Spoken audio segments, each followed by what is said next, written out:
Welcome, everybody, to another episode of Need Some Introduction. I'm your host, Victor, and as usual, we're here to cover something new to watch in theaters, at home, something new or something new to you, and hopefully provide some context for the movies and series that we're covering here. In today's episode, primarily, Sona and I will be discussing the sixth and penultimate episode of Disclaimer. It's finally ending this week, this Friday. And also, I briefly recommend, spoiler-free, the film Conclave, which I've reviewed here in a podcast previously, and also Anora, which is just expanding this upcoming week across the country. Definitely going to be in Academy Award conversation, as is Conclave, by the way.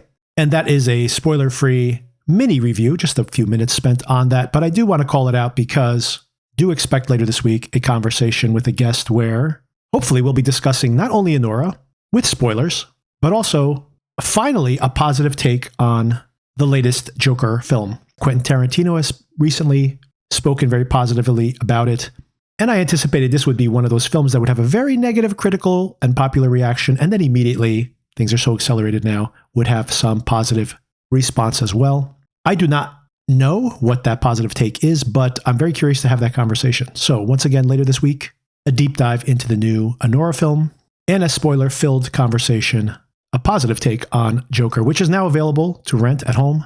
And as I would assume, considering the utter flop that film was, opening less than a month ago and already out of theaters, is going to primarily find its audience at home.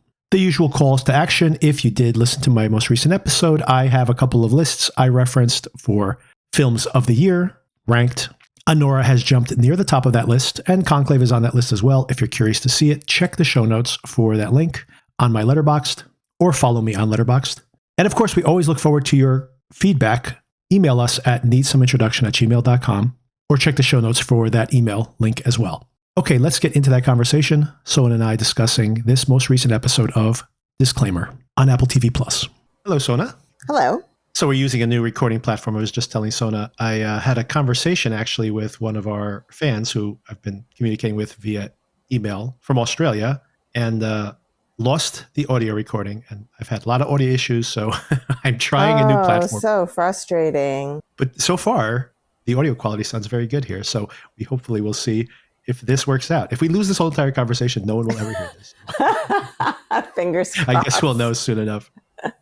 Regardless, today we're here to finally do the recap of Disclaimer. Our Disclaimer coverage has been very popular, by the way, and continuing to get more popular as the finale is approaching. We're just days away now, so I guess now is a good time. And for me, I very much want to see the finale of this show. Well, I'm sorry for anyone who's looking for clarity from us, because I'm not sure that, if anything, we muddy the waters more, probably. Oh no, I don't think so. But I think what people probably assume is pretty clear as far as what people's expectations are of what's going to come. And we'll get into that over the course of this. Before that, how was your Halloween day? You did some trick-or-treating just in your building? Is that what you did? You were busy that day, right? Yeah, I mean, this is a very city kid thing to do, I guess, is to go trick-or-treating in the apartment building. There are, various street fairs and blocks that are known for having amazing trick-or-treating. They basically close down the street and have a big festival. But my kid had soccer practice that day, and we felt it was important for him to attend the practice. It also was a beautiful day here. So yes. Nice to kind of a good day to be out doing some sort of physical activity. This is only the second year he's been into trick-or-treating. So it's a nice low-key thing. You just get a list of all the apartments in the building that have signed up, and you just go door to door, and he collected quite a stash that way. How about you guys? Oh, it was a madhouse here. They had a half day. The mom showed up. Is it a half day for Halloween? Yes, for Halloween. First time they've done this. And the mom showed up right at lunchtime, and they had snacks and they had donuts. Someone brought duck donuts. Have you had duck donuts before? I've heard of them, but I haven't had them. They have savory donuts with bacon on them. And I'm like, that sounds like the worst idea in the world. They were absolutely delicious. Amazing. They started drinking, and I was working, and Kim was off, so she was here tending the moms. But it got not out of control, but there were so many kids in the house. It was kind of chaotic. That's super fun, though. But in a fun way. in a That's fun way. super, super fun. And our neighborhood is just one of those neighborhoods everybody trick-or-treats in, because we have that, you grew up here, so we have that loop. So everybody, not only all her friends, but even friends of hers that live nowhere near here, they come here to trick-or-treat, because it's just like you just do this one outer loop, one inner loop. There's very little car traffic. Yeah. And the kids can just do the loop. You can basically just stand in one place and say, hey, when you're finished, come back around here. And so everybody comes here, and it was, pretty. That's great. But fun, of course. I love that. The question I had for you, though, is, I guess you had such limited, you may not have experienced it because you didn't see that many more people trick-or-treating, given the fact you're inside the building, or maybe you did. Every year or in the past few years, there was a while when, for example, everybody dressed up as Black Panther or something, right? There was something like in pop culture that everybody, even like if it was a meme or something that kids were dressing up as, I was like really disappointed. I was like kind of sitting on my lawn waiting to see who would come by with something that I'm like, who's that? What's that? Oh, that's clever. I felt like everything was generic, not only the classic slashers and stuff like that, but even like the kids are dressing up as like Minecraft. Minecraft's like 20 years old. Like it's not even new, right? So I just think that's like a commentary on our pop culture right now, that there's like nothing iconic in it. Did you see anything clever? Any kind of outfits you were surprised? What I saw that was, I think your daughter dressed up like this from what I saw from our shared albums. I saw quite a few M&Ms. Yeah, that's a thing. Yeah, exactly. I'm not sure why that took hold this year, but it seemed like a popular way to go. But yes, a lot of the traditional witches and stuff like that. I actually, after school drop off, texted my husband to find out whether there was some video game featuring a SWAT team, because I saw a bunch of boys dressed as SWAT team members. And I don't know. There's a lot of video games like that. It kind of would be a cute thing, I guess, for boys to do with their friends, to be like, oh, it's like a group costume. We'll all go as members of a SWAT team. I don't know if that's what happened. It was enough SWAT team members at school drop off that it took me by surprise, and I asked about it. But he said there was no particular cultural relevance to it at the moment. So it's a good point. There is, I think almost there's too much, right? So like no one thing can take hold because everything has such a short lifespan before it gets replaced by the next new thing. That's the reason I brought it up, specifically that when I'm thinking about how there's really nothing that breaks through. I think it goes back to the idea of like, I don't know what to cover here in a podcast as far as streaming shows or whatever, because sometimes something gets a good review, but it's on Peacock, so nobody has Peacock, or it's just like you said, everything is so splintered. Everybody has, it's like the kids themselves play video games, obviously, but they probably have like 25 favorite video games. There's not like, except for like probably since Fortnite, and once again, Roblox, Fortnite, even if it's like the Tom Clancy games, like possibly what you're referencing there with the SWAT teams, all that stuff's been around for decades. It's not even like it's new or recent. So anyway, I asked my kid what the best costume in his classroom was, and he said that it was a girl that went as Wednesday Addams, which is culturally relevant, but still a couple years old. And even that, I mean, that's a really excellent point. There were definitely Wednesday Addams, but I find it funny that some kids are dressed up as the new Wednesday Addams, but some girls were dressed up really, I think, more like the Christina Ricci Wednesday Addams from when we were younger. And of course you have I mean, you basically could have that costume on and you could be referencing the 1950s. You could be referencing, I just realized this. I was thinking only about television. You could be referencing the John Adams, or whatever his name was, Charles Adams comics from over 100 years ago. So this is not a new costume. In other words, such staying power. Wow. Oh my God. How many TV shows, the series, the movies we grew up with, the recent animated movies, and now Wednesday, the biggest Netflix hit of all times. Like it's so resilient. This who knew, right? Who knew? That's a random one too. And it's all because of Tim Burton, not because Tim Burton, he did direct the new Wednesday Addams show. It's like kind of like chickens coming home to roost. But when you think about the Addams Family films that we grew up with, they were obviously imitating Tim Burton's style, and then you have a whole generation of kids who grew up watching like The Nightmare Before Christmas and stuff like that. So it's like he's like, the reason that goth still exists beyond the 1980s is probably because of Tim Burton. He's uniquely responsible. And by the way, I have a podcast episode here where I discuss all of the films of Tim Burton. Check that out if you'd like to. And Beetlejuice, the sequel to Beetlejuice, is out now for rental, and it's going to be on HBO Max any day now. Stay tuned for that as well. I thought it was mildly entertaining. Speaking of things you watched, we can save this for after our conversation. You saw Trap, is that right? I did, yes. Maybe we'll save all that commentary for later. But I did also cover Trap here on the podcast. But I am interested to get your feel for. Yeah. I mean, really, I think I know your general opinion of what happened in the film. I think the question I have for you is whether you thought it was fun or whether you thought it was just dumb, or, you know, I mean, I think that's a divide among audiences. I think it was a great premise. Oh, yeah, for sure. That's the end of your critique. I mean, I have more, but you told me to save it. Right. Yeah, let's save it. We'll save it for after our recap of disclaimer. How about this? I think it was a great premise, and I think it is clear how much M. Night Shyamalan really loves his daughter. Yes, nepotism at its best. Or maybe worse. Once again, what does that mean? We'll have to wait and see. Would you buy the Lady Raven album? No, absolutely not.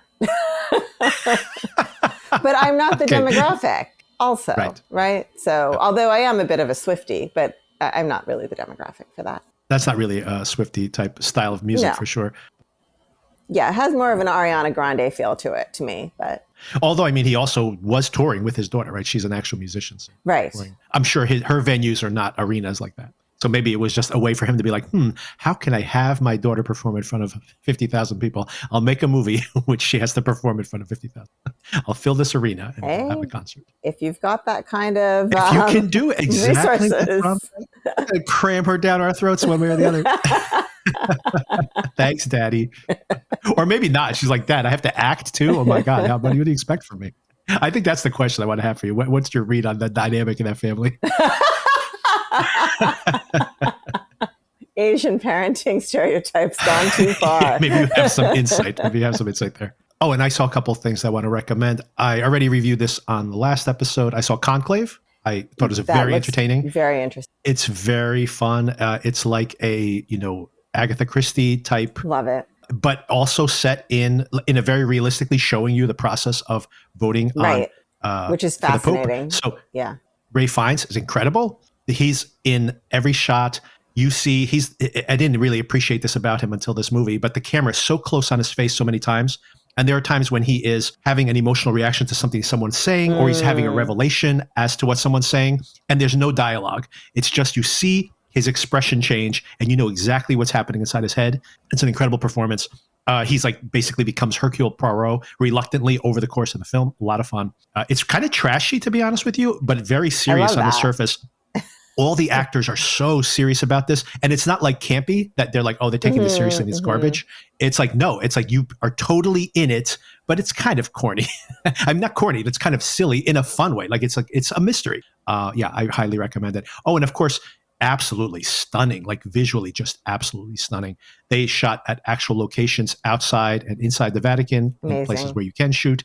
They recreated all these hidden spaces architecturally, like beautifully, like these giant rooms where they have to vote. The process of voting is fascinating. And then, of course, it becomes a metaphor for voting as well, as how you have to kind of compromise what you're willing to accept, because is this the better candidate? Even if I know these bad things about them, is it better than the alternative? And all those compromises, and also how people get pulled into these power plays. Even people who seem to be pure at the beginning or are pure of intention get to be like manipulated by power. A lot of fun, like a really entertaining thrill. And I also saw Anora, which is absolutely like lights out. One of the best movies I saw all year. I don't know if you've heard about this one, Sona, but it just is expanding now. But it won the best film at the Cannes Film Festival. This is from Sean Baker, who's here from Summit, New Jersey, by the way. New Jersey represent. Oh. This is he made the Florida Project a few years ago that got some Academy Award nominations. But this is about a girl who's like a sex worker. She's an exotic dancer. There's a lot. The first 20 minutes of this movie, I was like, am I in a peep show? What's going on here? Right? But and that might turn off mainstream audiences. I'll warn people about that. It gets you inside the nitty gritty of this girl who's just constantly hustling. She's very smart, trying to make a living. You don't ever think, look down at her for her choices in what she's doing. But she meets this young guy, and this young guy basically gives her this fantasy of potentially maybe getting out of this life. And it's this way that they see each other very transactionally. Very much the film is about that, about how the culture itself is so transactional. And of course, the sex worker is just a representation of that. But it turns out this really young guy is actually connected to the Russian mob, and they don't like this romance. It's like going public. The parents are finding out about it. And then it's like all the chaos that spins out from this, this romantic elements of the film. And there's some really wildly romantic, exciting moments in the film. People have said this is Pretty Woman meets Uncut Gems. That's not necessarily a bad corollary to it. So I was thinking of Pretty Woman yes. when you started describing it, like a serious version of Pretty Woman. There is literally a line of dialogue where they negotiate a price, which is line for line from Pretty Woman. So it's a wink at that movie for sure. Very smart. Mickey Madison, who's the star here, she was in Once Upon a Time in Hollywood. She's been in the most recent Scream movies. She has a very unique look. She's absolutely beautiful. She shows absolutely everything. So, she's a very brave performance. But this is like really funny and always surprising. It's one of those movies that when you're watching it, you're like, what is going to happen next? Like, I honestly do not know. And has this incredible final scene, like an incredible, like as I got to the end of the movie, I was really enjoying it. But I'm like, if I made this movie, what would the final scene be? And this was not what I was expecting. And it just knocked me out. It was so good. Amazing. Yeah. Very highly recommended one. Although, like I said, if you're very squeamish about like a lot of sex, a lot of nudity, if you're squeamish about that, then, take that with a grain of salt. I do think I saw people in the audience getting uncomfortable about that. But I saw this with very few people in it. I saw it a very early screening in the day. But I got to tell you, when the comedy starts kicking in, like this very uncomfortable comedy, like the audience was all busting out laughing. So I think it works once if you can. I think some people walking in there and like literally scene one, you are confronted with hundreds of naked bodies in close up, like doing, grinding on people in there, like one after the other. It's kind of the grind, no pun intended, of the job. And I do think some people got pretty uncomfortable. But once you get past the hump there, it's really fantastic. And of course, what I just said might be a sell to some people. So take that as you will as well. All right, let's get into this episode of Disclaimer. First of all, I don't think we've mentioned this at all in the recaps, but this episode is called 6, Roman numeral 6. What do you think about this? Is this kind of a pretentious naming scheme here for the film? What do you think about this? The title card, that like high pitch bing, and the But there are actual titles, right? At least in the Apple TV app, there are. I noticed. They have like a sentence of dialogue in each one, but I don't think that's the actual title. I think the titles are just the... Yeah, I believe so. I think that's... I always thought it was the actual title, and I just hadn't realized. I'm just looking. Yeah, that's a good point. It's kind of like the Roman numeral, as I'm looking at my app, is set out to the side, and then underneath there is a line of dialogue. I guess it's supposed to resemble a book, right?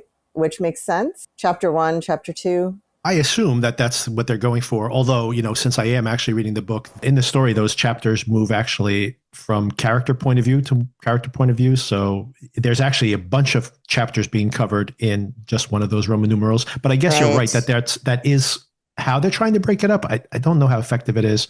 I mean, I guess you have to break it up somehow. It's just, I think it would be better if they had some kind of actual title.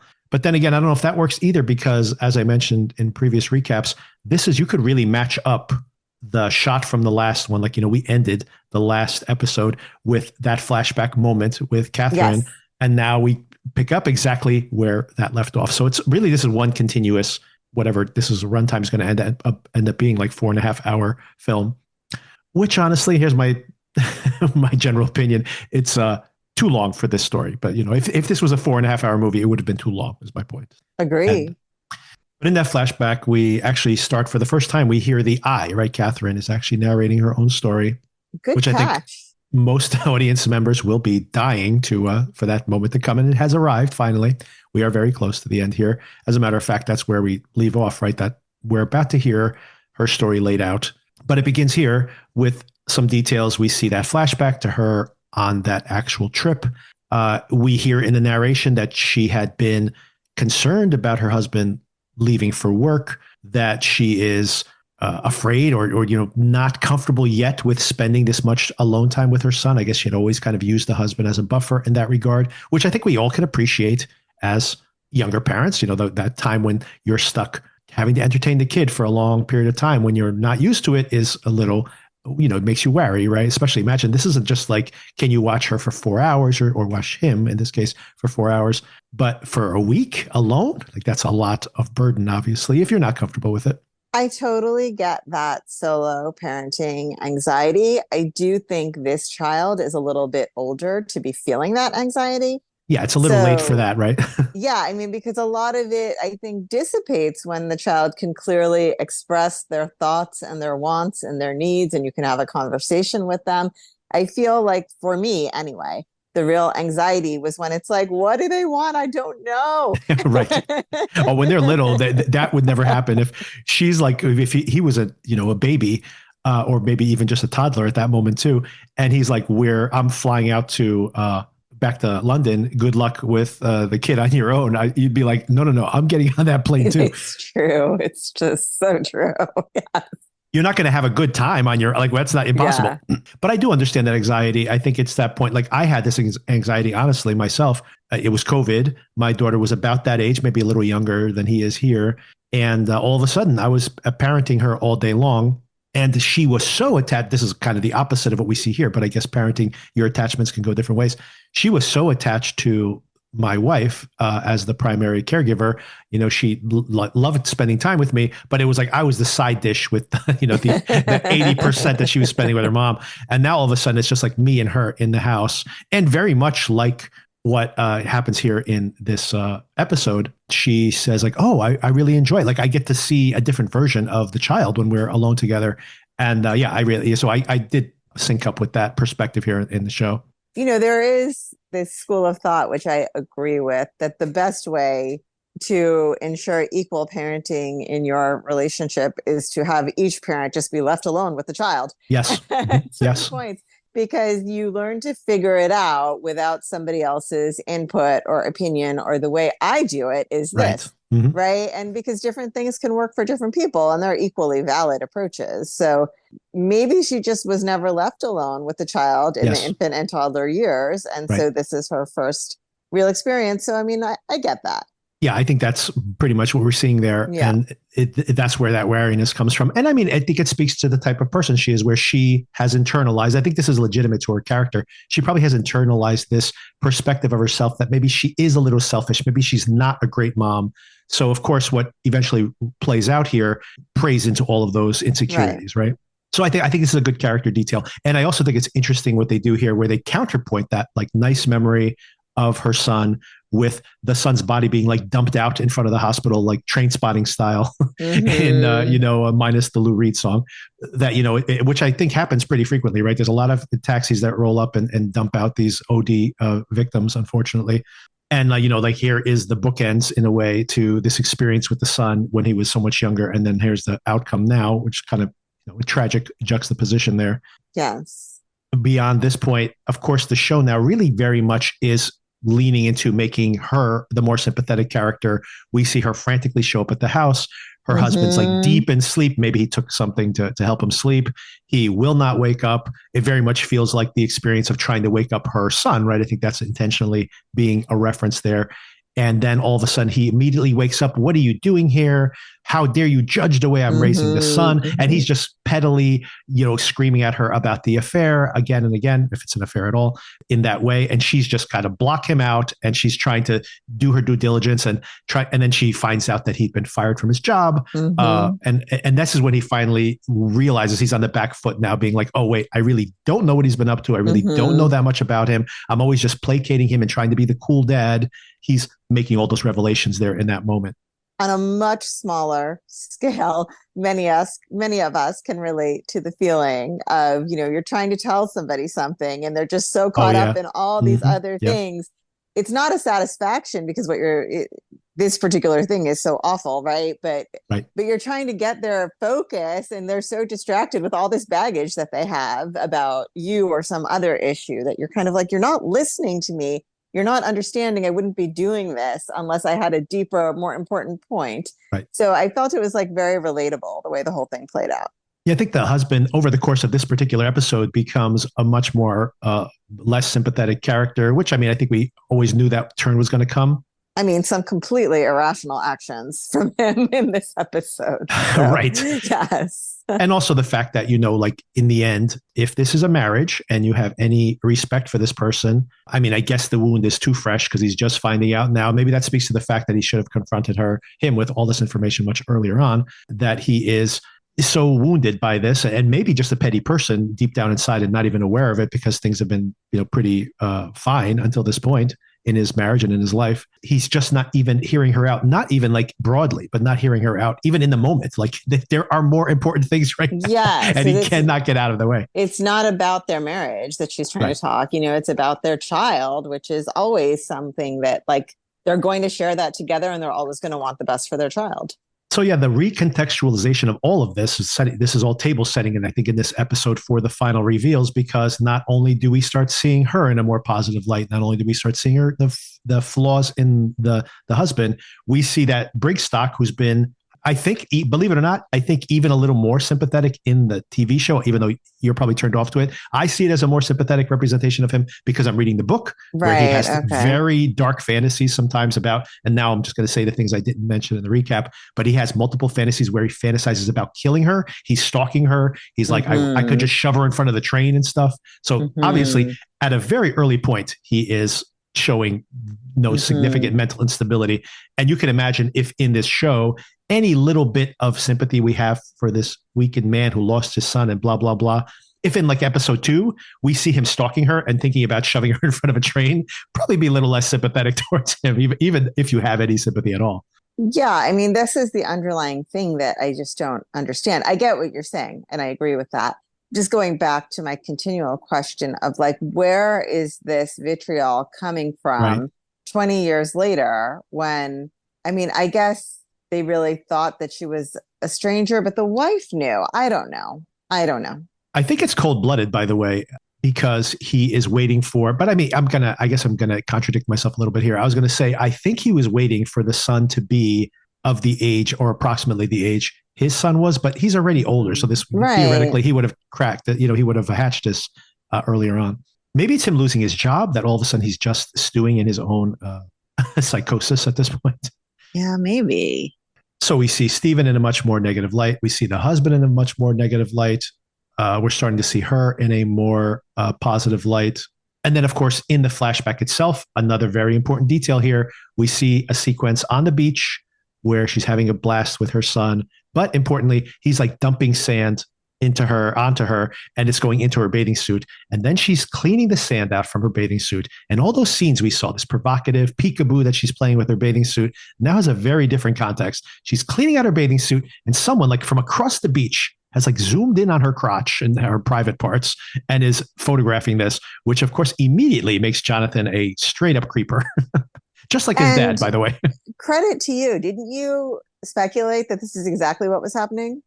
I did. I mean, yes, even before I'd read it in the book, I was speculating that earlier on, just because, I mean, not because I'm some genius or something, but it's just the fact that I just assumed there's going to have to be some reveal, some recontextualization of what we're seeing. And the second thing was also because I used to be a photographer. So the simple fact is that even logistically, this is accurate. If you were doing that type of a striptease or something on the beach for somebody, the shots wouldn't be like that. Like if you were close to somebody, that's not what the photographs would look like, right? You need to be like photographing from far away, which immediately makes him a creeper. Plus he has that type of camera. We see he has a telephoto lens, right? So yeah, all of that logistically makes sense, I think, and accurately there. But I mean, I think it's important that this is where we see it, like unspoken, very subtle for this show, to be honest with you, that is being by the standards of the show, that's being explained there for us. Because as soon as you start seeing that, could you imagine you are just playing with your kid and you get sand somewhere and you have to shower off or clean yourself off, and someone's telephotoing in for photos of your private parts? Like that is super creepy, very creepy behavior. Absolutely. And immediately it makes us think that like Nicholas, if that's all he did, it's pretty creepy. Yes. I'm sorry, Jonathan, I should say. We find out that Nicholas has had a stroke. I don't know if it's directly because of the drugs or because of an episode he had while he was laying in bed afterwards. I don't know the details of that. Robert's like really distraught. He is a little bit now being not as aggressive towards her, but he makes the really stupid decision of course, inviting Stephen to come to the hospital to visit the kid. And he's like, I'm going to fill up a syringe with bleach and murder your son. Insane. Absolutely insane. And also, like, what is this syringe? Is it from like a children's doctor's kit? Like, why is it so huge? Yeah, that's a good point. I don't know why. Maybe they've researched this, like what kind of syringe would someone just casually have in their house? I don't know because it is a significant syringe. Like the one that I dose children's Tylenol with is smaller. Right. Although that wouldn't work, right? You can't get that in the bag. The point's not sharp enough. Fair. I think they're trying to put the thumb on the scale of just like how out of his mind this guy is here. In the book, we see him at the hospital. We have the whole confrontation with Catherine, where she, shoves him. And then, of course, everybody says it's another crazy lady, is another crazy Karen. And yes. It's, of course, this is the reframing of all of that. Even when you're reading the book, you think, is he there because he feels bad? Like, oh my God, I didn't want it to go this far. And then we have his interior dialogue in the very next chapter. And he's so angry that she has shoved him down and that she humiliated him. He's there in the middle of the night intentionally. It's like late in the morning. It's like 2 or 3 o'clock in the morning. And it's not in a big open space like this. He has a private room. So at first you're like, well, maybe he's there because he feels bad for what he's done. And in his interior dialogue, he's like, all I needed to do was unplug one of those machines or pull out his breathing tube. That's all I needed to do. So it's like, oh no, he was there to murder him. Okay. It's not as overt as a syringe full of bleach, but it's pretty much the same thing. And of course, he's all humiliated by what's happened to him. And 2 interesting things happen. One is that this is the same in the book, by the way, that the husband then calls up and goes, I feel terrible about my wife, what my wife did. So you have an open invitation to come back whenever you like. He's like, great, I'll have another chance to do this again. And the other thing, which I don't even know if is in the book, but I thought it was a touching character moment, is when he's being tended to, like the cut on his head. And he just reflects on the fact that like, oh, it's been such a long time since anyone has touched me like caringly. And I'm like, oh, that is sad. Like this guy is like, part of the reason I'm sure he's become psychotic is because he's like just in his own head, alone all the time. Right. Yeah, that's fair. I mean, I just don't understand. This isn't quite the topic, but if my child was in the ICU after a drug overdose, I just cannot see as a parent telling some stranger, essentially a stranger who has no relation to the child, yeah, this is a good time for you to come by. I don't understand that decision whatsoever. I guess he's trying, the Quaron here in the series is trying to flesh that out a little bit more. You see how manic the husband is. And I think I'm reading it as he needs somebody other than Catherine to, empathize with here in this moment about the son. And he's leaning on this guy and being like, well, maybe this is the last chance that he has to meet my son. And all those things are going through his mind, which is not in the book, by the way. I think they actually give him a little bit of a rationalization here in the series. In the book, he just shows up, and when Catherine overreacts, that all happens in one scene, by the way. Then he walks in, he's like, of course he's here. I invited him. And she's like, you invited him? What are you talking about? Which, of course, is when you're reading the book, it's such a slap in the face that as you're starting to realize what's actually happened in the past or suspecting it. In the book, once again, we don't have all the details, but we have more details than we have here in the series, and I won't spoil anything, but we're already starting to know that pretty bad stuff happened. Mm-hmm. And that idea that she already has this offense of the way her husband's been treating her. All of a sudden he's just like, I invited him. It's like, what are you? She's like, what are you talking about? Why do you invited him here? And of course, everybody. She feels like she's being gaslit by everybody. Even the nurses are like, oh, she's so crazy. Your wife. Yeah. Do you need to be sedated? Another detail I like here. I mentioned this in the last recap, but the HR calls her, and they kind of have a regular conversation. It's a little heightened here in this version of it, but in that context, it's when she's at home with her mom, like immediately after the events of the day. Here, I actually like the fact that they bring it to the hospital, because then the HR woman's just kind of going through the motions. Well, there's been a complaint, blah, blah, blah. And, that the polite corporate speak, I hope you're having a good day. And she's like, no, I'm actually having a horrible day. I'm in the hospital. My son is dying. I'm witnessing someone else dying in a family, like having a breakdown simultaneously. And she's just like, yes, I do not want to be having this conversation right now. And I think, once again, we all have, I was very sympathetic to that because, we've all had that experience of you're at work or you're with somebody else and they're caught up in some minor thing they're caught up with, and you have way bigger fish to fry. And you're like, you know what? I really don't care. I really don't care right now. Oh yeah. A detail I forgot to bring up earlier, very early in the episode, because we see him here again. This guy who has been helping him set up the website for his book selling, yada, yada, yada. Much bigger part here than he is in the book, by the way. He's just basically only referenced. Here he kind of pops in from multiple scenes. And here he is yet again, and he's covering up his tracks, and he's deleting the Facebook profile. And I think it's important that he doesn't delete it. I guess it's Instagram here in the series. This scene is not in the book, so I wonder why it's here specifically. I guess it's just so that she'll have this evidence later, I presume. But I do think it's interesting that he has the abilities, like he's about to delete the account, but then having, like, in a way, been able to channel Jonathan, this younger version of his son, and resurrect him, I guess, that he's reluctant to delete the account. What did you think about that whole sequence? I agree he's reluctant to delete it. I thought in the end he did finally delete it. Maybe I'm remembering wrong. But yes, I think it definitely was this idea of, he revived his son for this short period of time. It was kind of like he was present in his life again, and he was sad about ending that. We didn't talk about that on the recap. I just realized now there's a long sequence in the previous episode. I guess there were so many other things to talk about in that show. I did think that was a very interesting, where we see him create this account and then he's trying to, I like that he has a dictionary of abbreviations, because I sometimes have to look up stuff the kids are, messaging back and forth to each other too, to know what that represents. It's a funny detail, but I also like the fact that as the Kevin Kline character is narrating in Kevin Kline's voice, he shifts from addressing the son as if it's him, and then all of a sudden being like addressing him as if he is actually Jonathan. So I thought that's, in a way, it's like he gets to embody him just for a little bit. But of course, to very cruel intentions.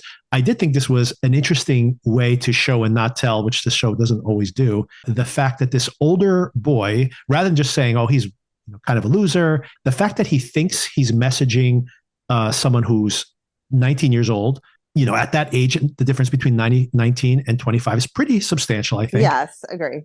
And that he gets to feel like, oh, I'm mentoring this younger guy. And that he's so desperate for this friendship is really pathetic, honestly. Yeah, it was a little bit painful to watch, especially, I guess I don't use social media the way the younger generation uses social media. But to me, the whole idea was so foreign that someone would randomly message me and I would respond and start creating a conversation. So maybe it's more typical among that generation than I think. But yes, the whole thing just seemed like very needy on Nicholas's part.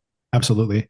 But I think it speaks to that because he seems to have one of those accounts. It's like where he is posting and then reacting to memes. So I do think that happens. Like my nephews have certain people they follow because they think their memes are funny or they think their commentary is funny. Like you're mentioning, I think most of us older folks, you use social media to keep in touch with people that you want to share photos with them. You want to check in with their families, people that you don't text every day, like a lower tier to texting, and like less direct version of that, or broadcasting in a way.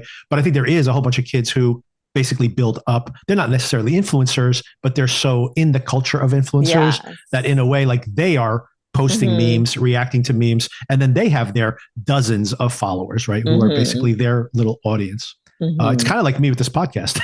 So my version of this, although it takes so much longer to edit a podcast episode than post a meme, by the way, everybody, just so you know.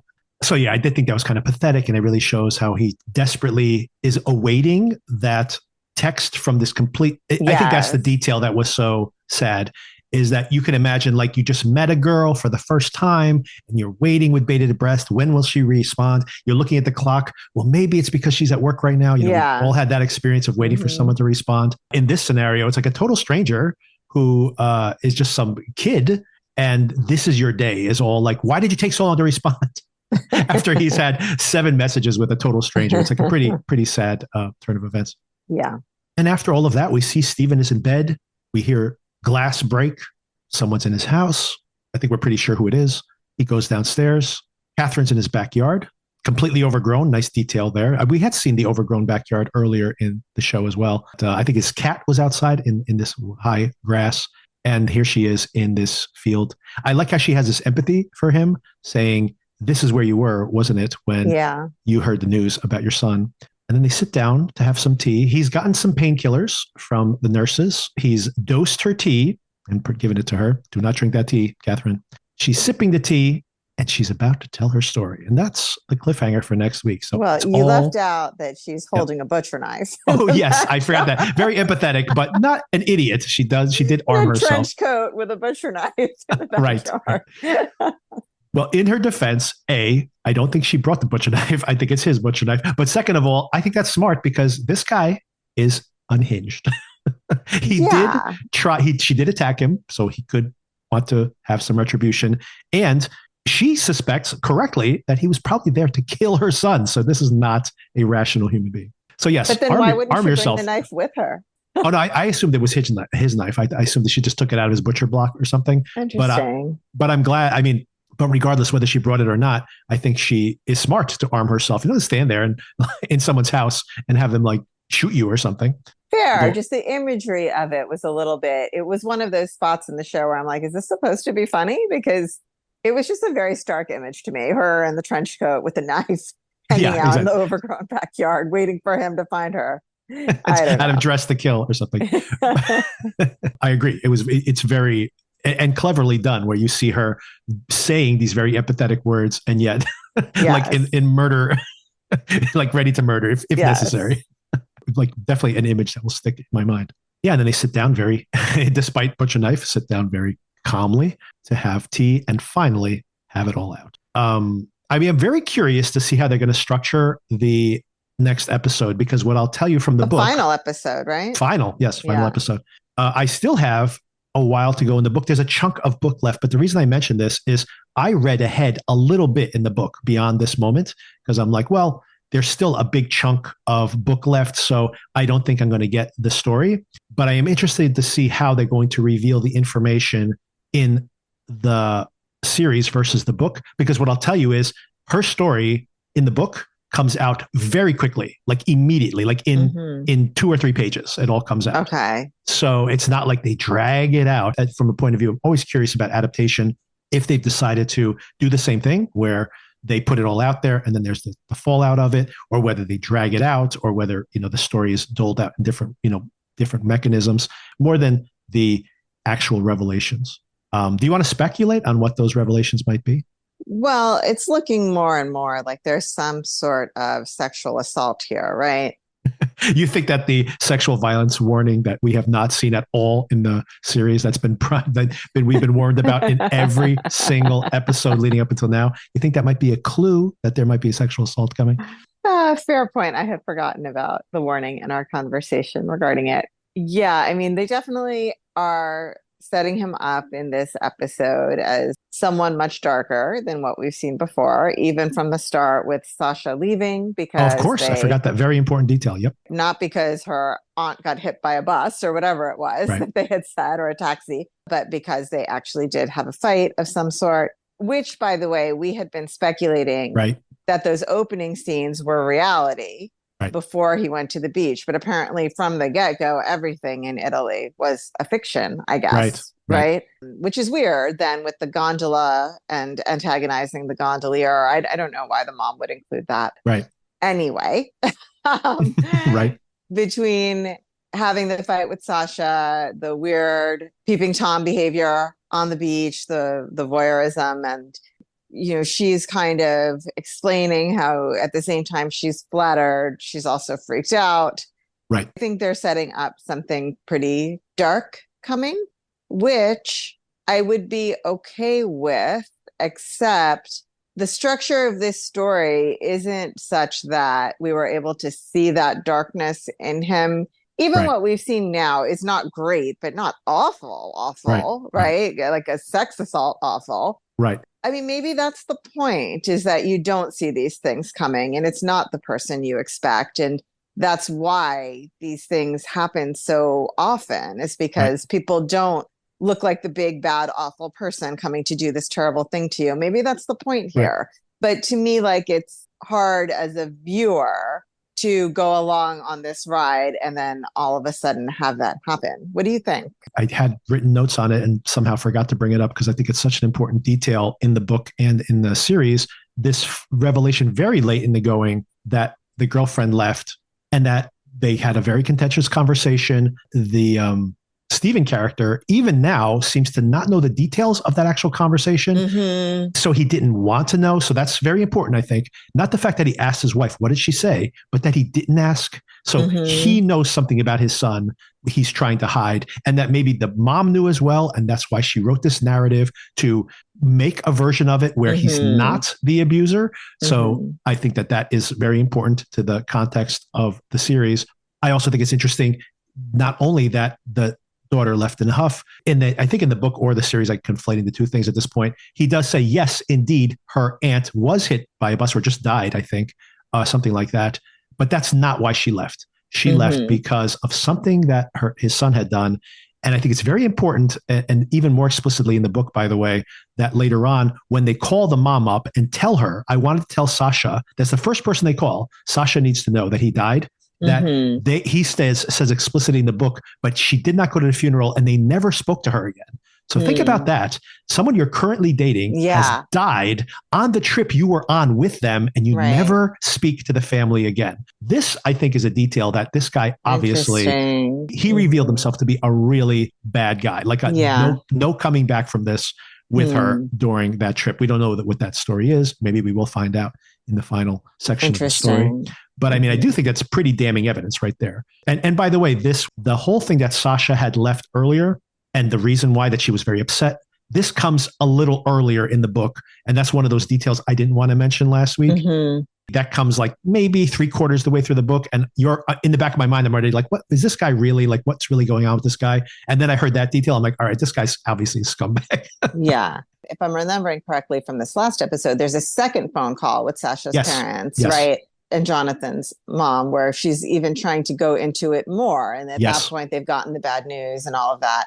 But so like, it's something bad enough that the mom isn't done Sasha's mom isn't done talking about it. You know, right, exactly. She won't even let her tell her the news. Yeah, because Jonathan's mom is kind of like, this is something that should be worked out between the kids. And at 18, I feel like for your mom to get involved, it's got to be pretty bad at 18. But I mean, there are helicopter parents, but still. Well, 18 is also I think that transitional period where you can imagine that 18 is kind of like you are on your own, but if your kid shows up and they're still, I need your protection there. It's that in between time. Right? Yeah. And to that point you mentioned about, maybe that's the point of all this. Yeah. That's the thing I wanted to touch on exactly, that it's all about, the stories we hear. And I do actually think that's the purpose of this, but I honestly, at this point, we'll see how it all lands at the end. I also think it's the failing of it to some extent, because of course you're hearing this story. It is from her point of view. It is from the husband's. Everybody's got their point of view and they don't have all the facts. And it's primarily because we don't have any context for her point of view, right? The parents obviously are going to have a version of the story of the son. And if we knew some really creepy details about the son, like if we saw the son's point of view this whole entire time, like a predator preying on people, like that is a version of the story, but obviously not the version that's being told here. There's an intention in not seeing that.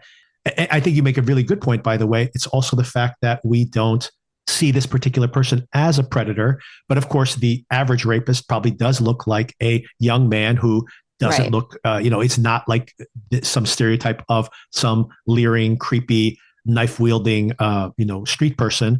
It is like just some guy at a fraternity who pushes the boundaries too far. Exactly. So that's the actual situation. I think another point, one of the big critiques I have here is we haven't heard anything from Catherine's point of view up until now. And I also think that that's a limitation, really a pet peeve of mine in this show, is that why did she not say anything for all this period of time? Hopefully that is what gets clarified there at the end. But I did think it was a good reference here that she blames herself. I think that it's an interesting point, and maybe I think a strong point for the show, that in a way she feels like she did flirt maybe a little bit. She was attracted to him. She did like the attention from this young man, right?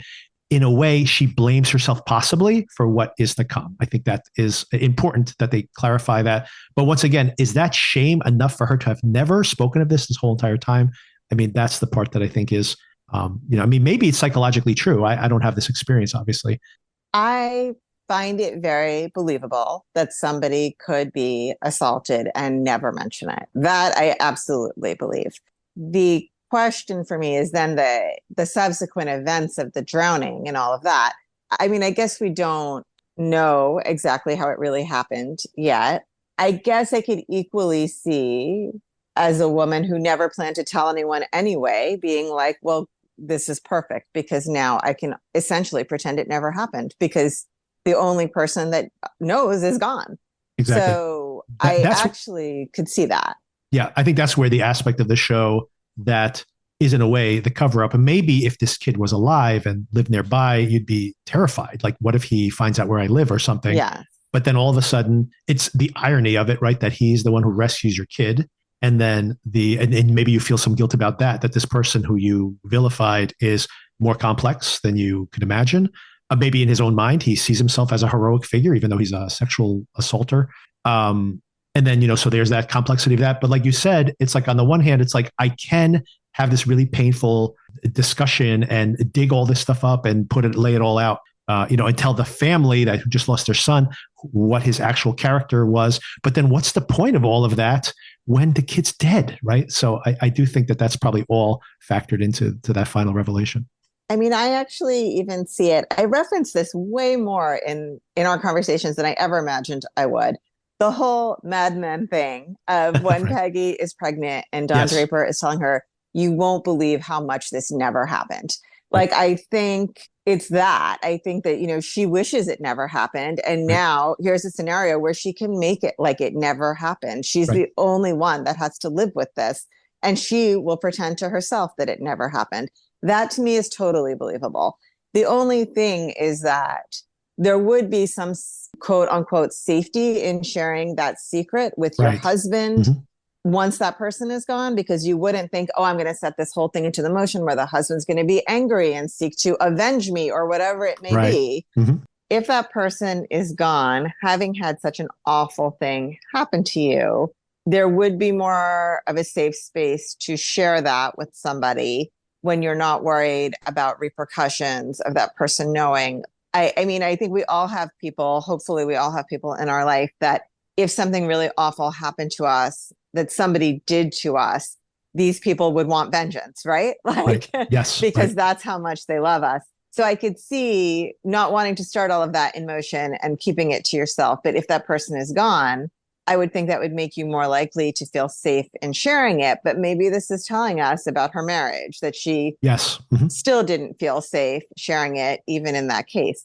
I come back to, I feel like Catherine is the type of person that would have a therapist, and that is someone who she could share it with. Right. But even then, therapy only works if you're willing to be that open and vulnerable. And I could see a character like her not being vulnerable. So even then, I guess I can buy it. It raises some questions that I would like to have a more explicit answer to, and maybe we will get that answer. The thing I appreciate the most in having this conversation with you right now, by the way, is that as I was watching the show and reading the book, and once again, I think I'm watching this show the wrong way. And I think the show has done a bad job. It's done itself a disservice in a way of promoting itself, and the book, by the way, the reputation of the book, as well as the shocking ending. So the whole time I'm trying to solve the book, once again, the wrong way to have been reading that's your this. nature. Yeah. Yes. That's your nature. I would have been better off not knowing what was to come and just had watched this. Honestly, had watched this as a generic erotic thriller, like one of the, like The Perfect Couple or something, although this is much heightened versus that, but still had watched it in that way as just like, ooh, juicy sex erotic thriller. Right. And then had that other shoe drop. But since the novel and the series have been promoted this way so much, and everybody who has seen it was like shocked by the ending, I was watching it from that perspective. So I'm looking at the plot machinations, and then I start to nitpick, like exactly the things you said. Why hasn't Catherine talked to someone about this earlier? Yada, yada. And that's the thing that I was bumping up against, even as I appreciated what the show was trying to do. But I liked having this conversation with you right now because it does make me appreciate this, that as a character, let's just take this at its face value. All the things you said, that she had this opportunity to not have to deal with this thing, something that people who've been in this circumstance do not want to address. And now she suddenly has the opportunity to, and then maybe for excuses, but maybe for legitimate reasons, like she didn't want to tarnish any memory that her son might have had. She doesn't want to, he doesn't remember the drowning or the near drowning even. And it does make sense, even that at the beginning, when you think like, oh, he almost died drowning and he doesn't remember it. But then think about what actually happened. He was just like floating out too far and everybody's like, oh my God, he might drown or he might just drift out to sea. So his memory of it was just like, I was on a boat and then there was a lot of people around me. I don't really remember the details. It's not like he almost like it's not that kind in of the water. Exactly. it's not a traumatic memory probably for him. For him, it was just having fun. And then he went a little too far and then people pulled him back. That's it. That's what happened. But, I've had that experience where my daughter is like too far out and then I panic, not that she's actually that far away, but I'm like, what if she gets pulled out? And then I just pull her in and she has no negative memory of that. She was just like having on a fun ride on the boat with her dad. Right. That's all she remembers. Even if there was a legitimate danger, I mean, children are well known for not being able to appreciate the danger Right, of the of situation course. they're in, right? It wouldn't be surprising if he didn't see it as something so risky. And then she doesn't want to make it into a trauma. She doesn't want to. And it speaks to her husband as well. Maybe she knows how fragile his ego is. And, since she's always continuously thinking about how she is managing the marriage, and maybe that's legitimate, or maybe that's a convenient way for her to say, oh, it's better if I don't tell him. Right. So regardless of those things, I do think I appreciate the psychology more now. And also the other really inconvenient fact is that the kid did die. This younger man did die protecting her son to some extent, confronting the parents. By the way, really sorry about your loss. I'm glad your son helped rescue my son. And by the way, he's a rapist. Right. So like really not a conversation you want to be having. And also as far as the marriage, her marriage, I mean, we see she's already, perhaps in hindsight, blaming herself a little bit. Right. But the dynamic we see between them, I wouldn't be surprised if the husband blamed her.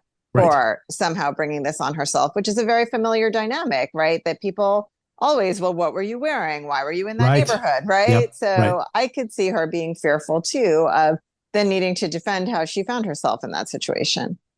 And believing his story. If, he's a stalker who assaulted her in her hotel room, maybe her husband might be like, are you sure that's why he was there? We don't know what the details of that are going to be. Yeah, so I do think I appreciate that psychology a little bit more. To your broader point, I guess it's the convenience of having a story where she doesn't seem to have any siblings, for example, because, yeah, you would think that there would be a close girlfriend of hers, her mother, a sister, somebody else, a therapist, a perfect example of that. Some opportunity along the way, even if it was 10 years later and this thing was still eating away at her, that she would have gone to see a therapist. Because then if her husband starts questioning her, she'd be like, you know what? I never told you for the following reasons, but here, talk to blah, blah, blah. Yeah. And then, none of this would have escalated. But that is still where this still gets me a little bit. That somewhere in the marriage, you can imagine like they're on a holiday. It's 10 years later. They're cuddling in bed together, having an especially like reconnecting deeply at some point and being like, you know what, there's something I need to tell you. The fact that has never happened in 20 years seems to be, maybe speaks to the quality of the marriage, or maybe that these are people who keep themselves busy all the time intentionally to not deal with issues within their lives, right? I don't know. I'm trying to somewhat put myself in her shoes in this hypothetical situation. We don't know for sure yet that this is what happened. I think if I were to be sexually assaulted, I don't know how I could have that conversation with my husband. I actually don't.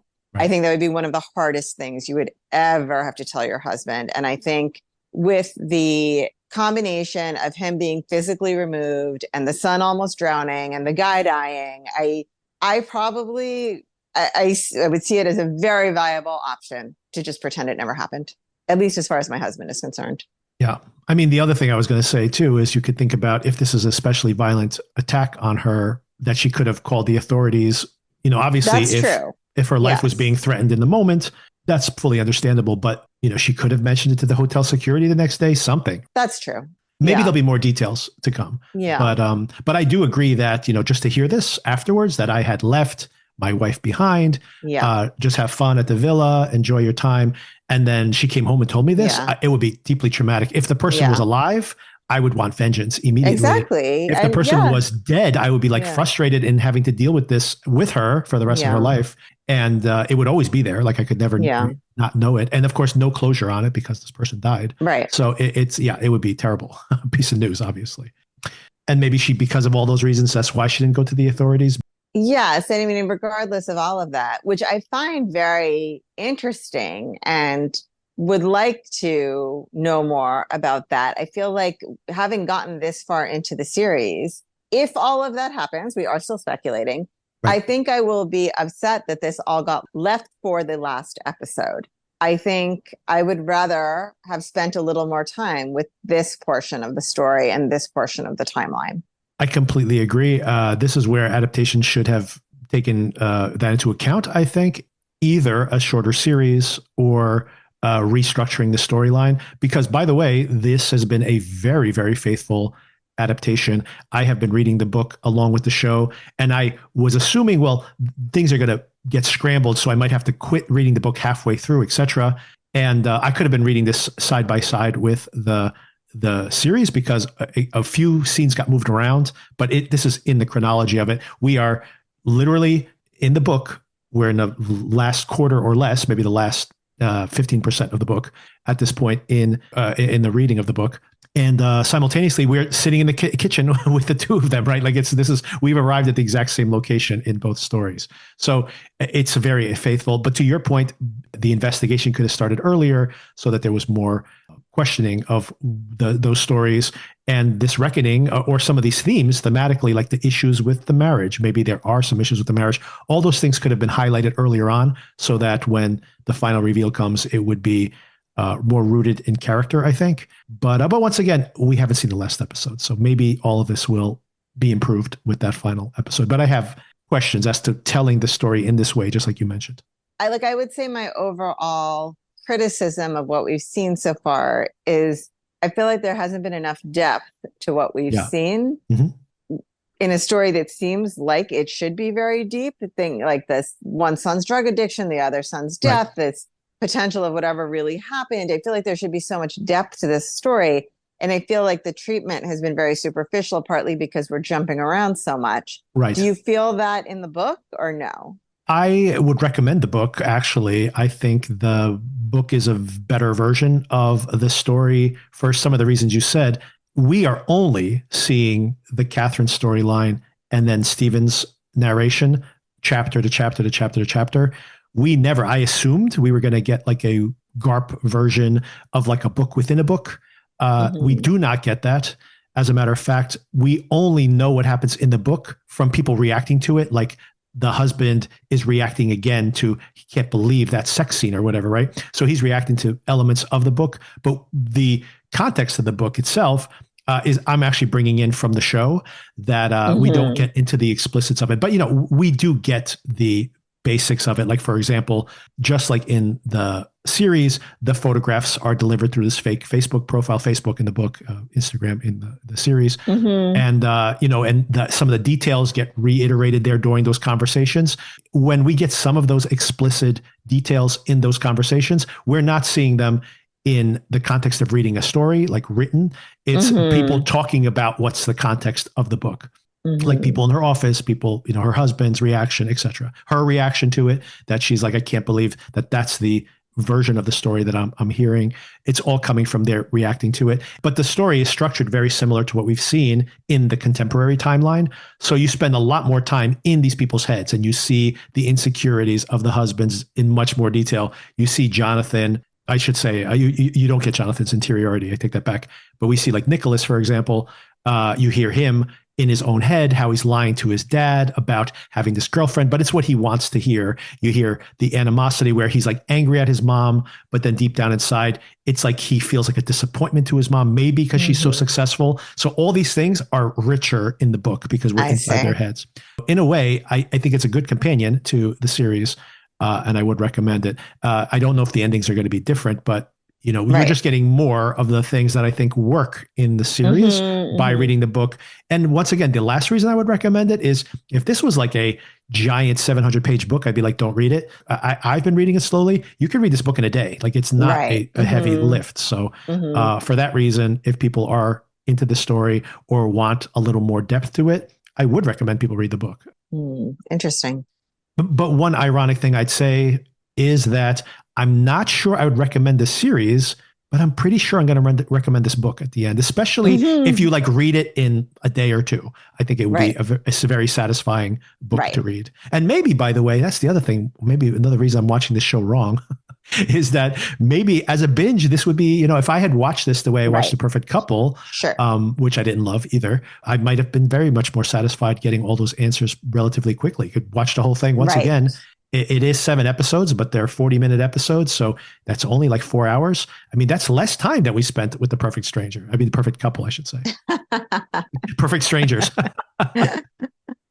What was the movie recently I saw where there was a Perfect Strangers reference? Oh, I can't remember. Wow, that is a deep reference. It was very funny. There For are a multiple very specific group of people. I watched something recently, which is very funny, that they make references to the theme song of Perfect Strangers and plot points within Perfect Strangers. And it made me laugh because I'm like, who remembers Perfect Strangers? I mean, I do, but I think I'm one of 20. That's the joke in the thing. I have to remember. It might have been Sweet Pea, that series that I watched. I think it was Sweet Pea, but it was, anyway, which is good, by the way, if anyone's watching that. Oh, one more thing that they bring up in the series, and I don't know if you have any opinion on this either. And when she sits down at the very end of the episode to talk to Stephen finally, this is something that does not happen in the book, but we do see it here. So maybe there's a little more detail to be brought up. Catherine makes a point multiple times of saying, very interesting that your wife has all of these details of what happened when we were there. And she goes, well, we did go to see his body. And she goes, yeah, but the descriptions inside the hotel, inside the rooms of the day of the beach, like very curious that she has so much information. So I am curious to know if there is another shoe to drop there. My assumption, and tell me if this makes sense to you, my assumption was that maybe he had a diary in his belongings along with the camera, and that's where all these additional details are coming from. And maybe this is the mother trying to take those details and put them into, this is her version of reconciling this. How can she turn those moments that are coming, even from his point of view, and framing them as not so, negative? It's not such a negative light. Depending on if there is a diary or journal that is honest about what happened, I think that would also put her seclusion after he died into a different perspective as well, right? Like a mother dealing with the reality of who her kid was and having to live with that. Maybe, and this is what's interesting about people trying to define things without full context. There is a version of the story, the one that we saw, where Stephen's like, I found this book and she wants me to publish it as a form of revenge. And there's a question mark as to, is this therapy for the mom? And maybe wasn't the intention ever. The reason it was locked away with a secret key in a purse that was like hidden away was because it was for no one's eyes other than hers, right? And he has misconstrued everything, as perhaps we all have. Yeah, interesting. Yeah, and I think that is what thematically is interesting in this show. And I mean, it's got a lot of work to do here in the end, but maybe, I mean, these are very talented people, so maybe they can pull it all off here. Curious to see how it all plays out. Regardless, I do think that hopefully, I would assume that this will generate buzz at the conclusion. And most people, this show's already popular, by the way, but maybe most people are just catching up with it now. And by the way, if I can use my statistics on the podcast episode, the show, the earlier episodes are getting more listeners now as well. So maybe as we approach the end, people are now starting to watch the show or starting to catch up with the show. I think that probably is the right way to watch the show. You probably want to see it in a relatively compact period of time. Yeah. Watching this over the course of over a month, I think is probably not the right way to watch it. But hopefully these conversations will be valuable once everybody catches up. No, there's not much left to tell in this story. So we will know next week, the actual story, which I think we have presupposed a lot of details about, and whether it was worth the trip or not. Right. And I'll let you know if there's any differences between, I'm pretty sure there's going to be differences in the ending, maybe not in like the twists at the end of the book versus the series, but maybe in the way it's conveyed. So anyway, I'll have my final verdict on both of those things next week as well. Great. All right, Sona. So do you want to spend a couple of minutes talking about Trap?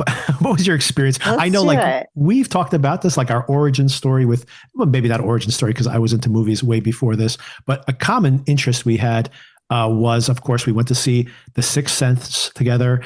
I remember like when it was coming out, we're like, oh, let's go see that. I think we saw it like right away, maybe opening night. Yeah. And I remember we were sitting on the back of my car after we watched that movie and talking about it, like talking it out immediately afterwards. So maybe the first podcast episode we ever did. And although the audience of two or whoever was walking by at the time. It's also memorable to me that when we saw that in the theater, there was some sort of altercation that happened in those critical first few minutes of the movie Yes. that were so distracting. Yeah. So it kind of like put the whole thing in a weird light because it was like, oh, that was when the police came in. So, Right. yeah. And I think I didn't fully grasp what happened at the beginning of that film until I watched it like on cable or on Right. DVD soon thereafter. This was like such a popular DVD, by the way. I think the biggest selling DVD at the time that, everybody had it. So I think I remember like going to parties around Christmas or going to a poker game around Christmas, and it was on all the time. And I think I didn't fully see that first scene of the movie until that poker game like around Christmas time, because of that very reason. There was like all this ruckus at the beginning of the movie. There's so much ruckus in those critical first few minutes. Yes. Maybe I would have figured it all out earlier. You figured out the twist regardless. So I am a fan of, let's just call him M. Night for convenience. Yeah, sure. I am a fan of his movies for the most part. I think they are kind of hit or miss. Right. This particular movie, I love the premise of there is a serial killer somewhere in this closed space, right? Like kind of like a locked room situation. Yep. And will they be able to find that person? Like, I kind of love that closed universe suspense type of thing that you see, in like Agatha Christie often will have something like that, right? We talked about Agatha Christie a few minutes ago, that you've got a confined cast of characters, although here, thousands of people in this arena. Right. And every police officer in Philadelphia. I love the premise in that way. I don't love the premise in that, like, I think it is very far-fetched that they would set up this concert for the specific reason of catching this person. So I love the circumstance, but the actual explanation for how we got here, I find very strange. I like the circumstance so much that I'm willing to buy that. I thought this was a lovely showcase for M. Night's daughter. He clearly loves her very much. Like, I think she's shot in a way that, and like featured in a way that makes it clear that he adores her.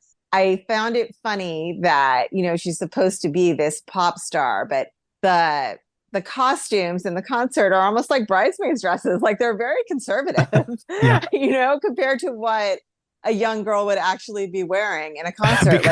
Because her dad is the one who's dressing her for that. Like, if you look at, Taylor Swift isn't scandalous by any means, but if you see her concert outfits, it's like a leotard with all sequins. And like, there's a lot of, it's not real skin showing because she's got the bodysuit, but the illusion of skin showing. Here, she's very covered up, this girl. So it kind of struck me as amusing, given that she's his daughter. I did think her role seemed a little outsized in this film for what it needed to be.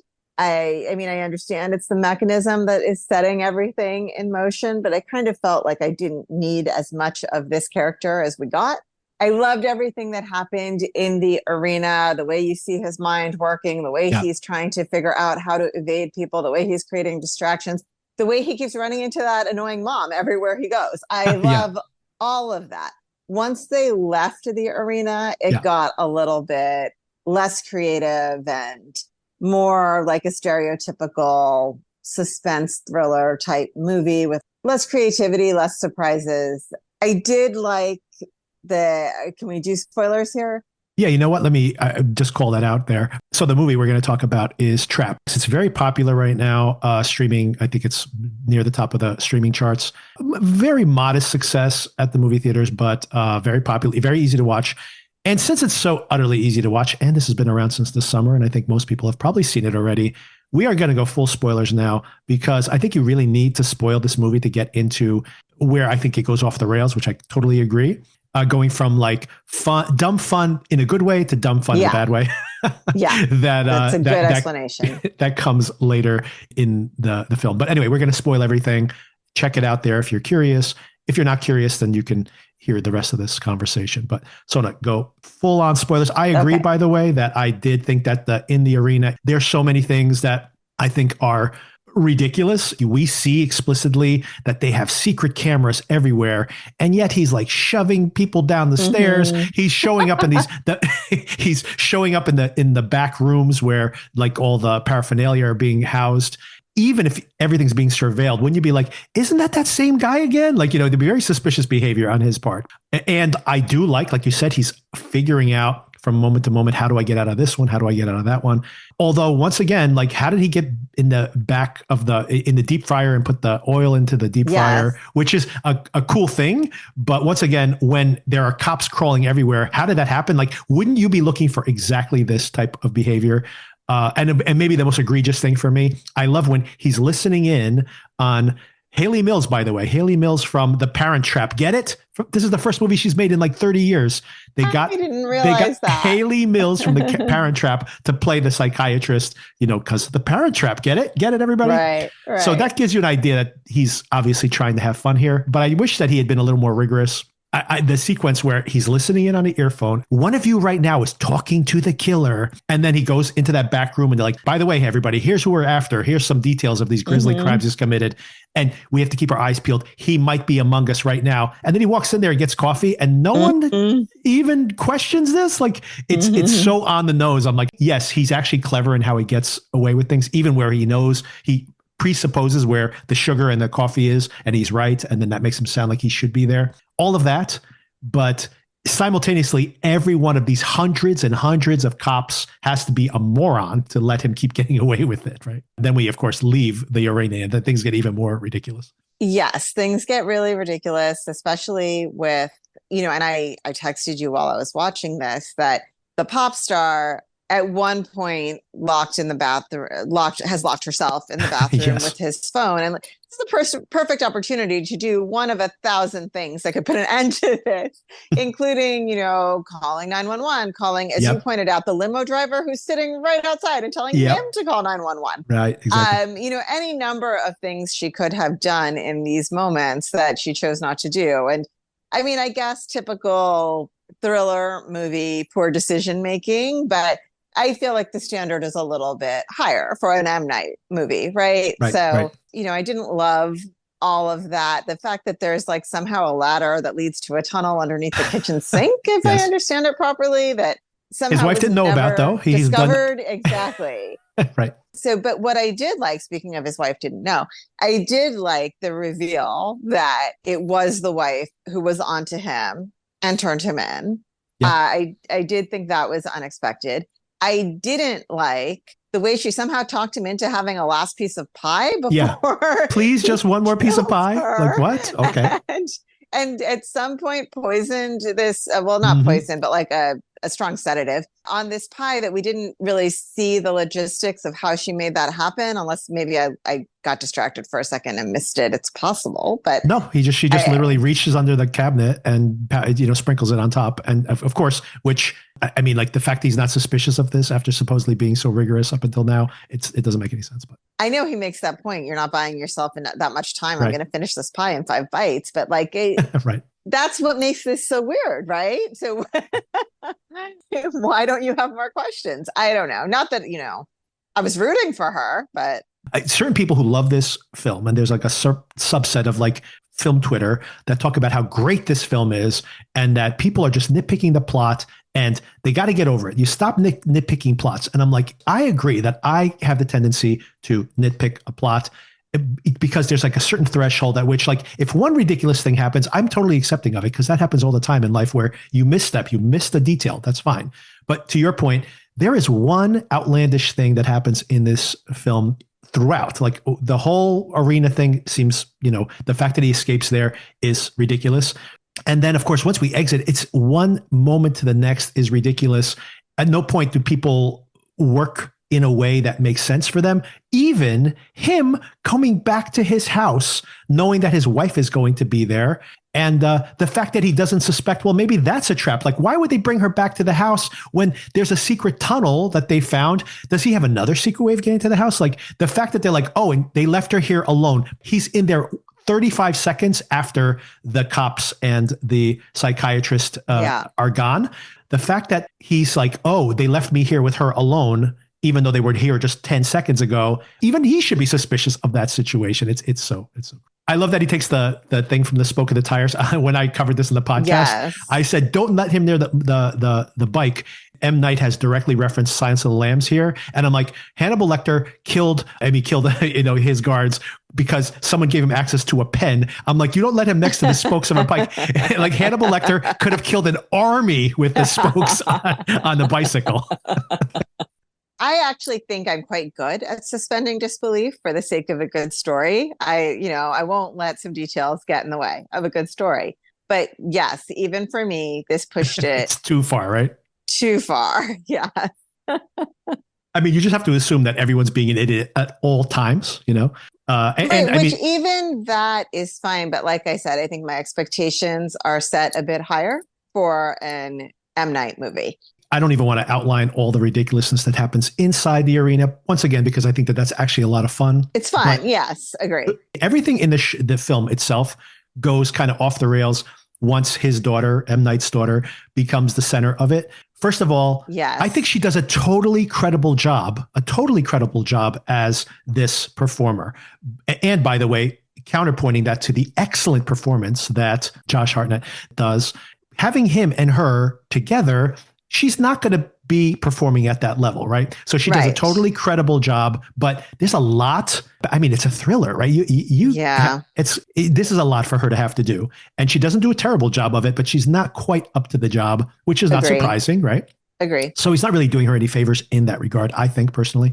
But then all of it is ridiculous when he's just like, we're going to walk out of here right now, or I'm going to kill this guy. When she's like, I have this guy dead to rights. If I let him escape, how many more people will die? Yes, I might be killing this guy. Maybe not. Maybe this is a bluff. But she allows him to exit. But then when he's like, you're going to let me out of this limo right now, she could be like, sure. And then tell the limo driver, follow him and call 911. Right. I'm following him right now. I'm right behind him at this very moment. Right.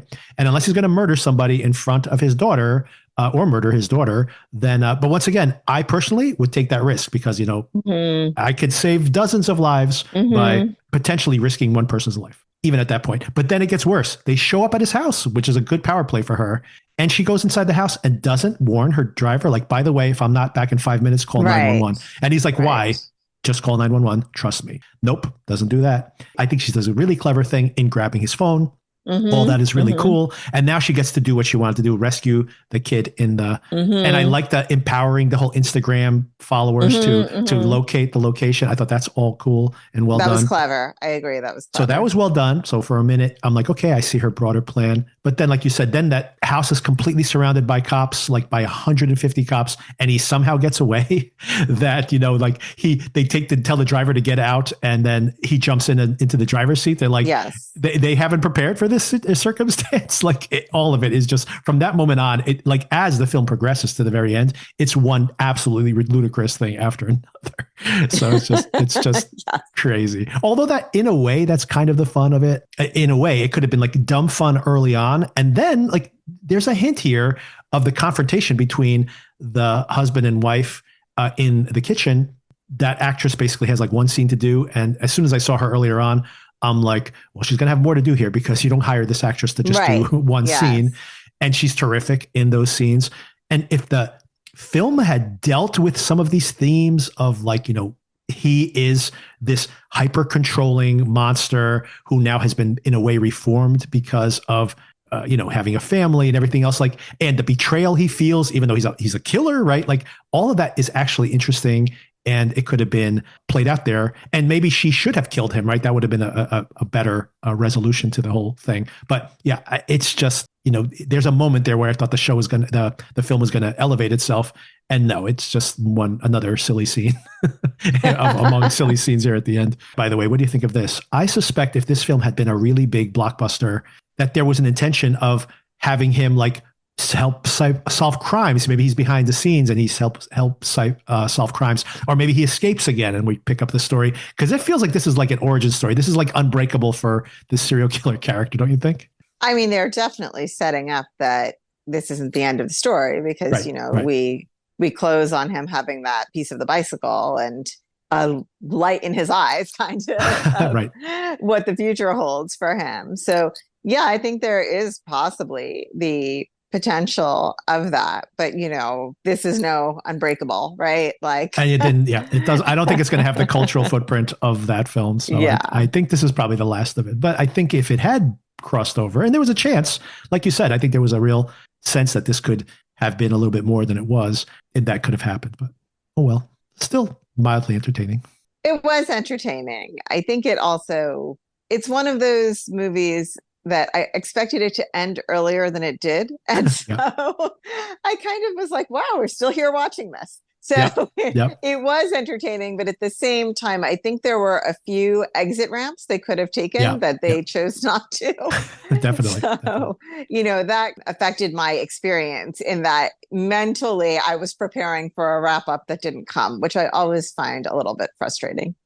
All right. The bridge is about to end. So I will talk to you soon. We will be seeing the finale this week. Very excited to finally get this over. And then we'll figure out what we'll cover next.